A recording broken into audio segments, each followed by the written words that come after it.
My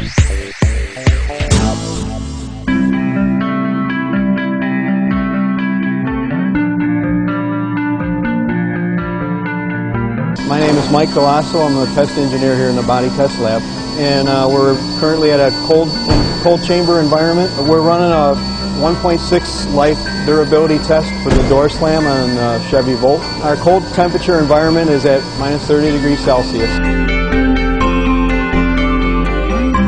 This door slam is the equivalent of 10 years of customer usage. These doors are being closed at 1.5 meters per second.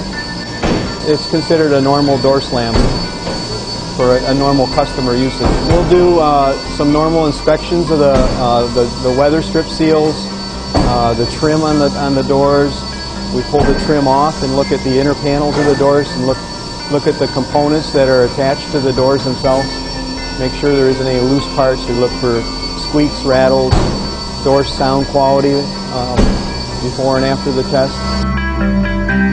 For a one life durability, the front doors run 62,500 cycles. 10% of the test is done at this cold temperature at minus 30 C.